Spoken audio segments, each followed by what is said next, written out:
Hi guys, ఎలా ఉన్నారు? ఇప్పుడున్న వాతావరణంలో చిన్నపిల్లల నుంచి పెద్దల దాకా అందరికీ విపరీతమైన దగ్గు, జలుబు, జ్వరాలతో చాలామంది బాధపడుతున్నారు. అయితే ఈ దగ్గు నివారణకు అద్భుతమైన చిట్కాలతో మీ ముందుకు వచ్చాను. దయచేసి 2-3 మినిట్స్ ఉంటుంది, స్కిప్ చేయకుండా ఒక 4 టిప్స్ ఉన్నాయి, చూడండి. మీకు ఏది నచ్చితే చేయండి. మొదటిగా, మిరియాల చూర్ణము నేతితో సేవించిన దగ్గు తగ్గిపోవునండి. చాలా అద్భుతమైన చిట్కా ఇది ఒకటి. ఇక రెండో టిప్పు, అరటి పండులో మిరియాల పొడిని తీసుకొని సేవించుతున్న దగ్గులు హరించిపోవును. ఇక మూడో టిప్పు, నిప్పులపై వాము వేసి ఆ పొగ పీల్చుతున్నా సరే దగ్గుపోవును.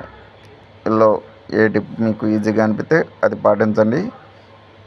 చాలా అద్భుతమైన చిట్కాలండి. ఖచ్చితంగా దగ్గు ఎంత విపరీతమైన దగ్గు వస్తున్నా సరే తగ్గుతాయని ఆశిస్తున్నాను. ఇంకా నాలుగో టిప్ ఉన్నదండి, చాలా చాలా ఈజీ అండ్ మంచిది. అదేంటో చూద్దాం ఇప్పుడు.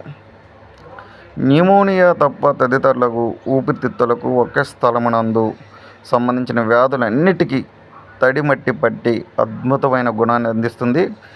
దీనికి క్షయ, దగ్గు మొదలగు వ్యాధులన్నీ నివారణకు అద్భుతమైన చిట్కా అండి. జలుబు, దగ్గు, జ్వరము, నిమ్ము ఏదున్నా సరే క్షయ అన్నిటికీ తడిమట్టి పట్టి అద్భుతమైన చిట్కా అండి. మనకు తడిమట్టి అనగా పుట్టమన్ను మంచిదండి. చాలా మంచి అవశేషాలు ఉన్న మన్ను.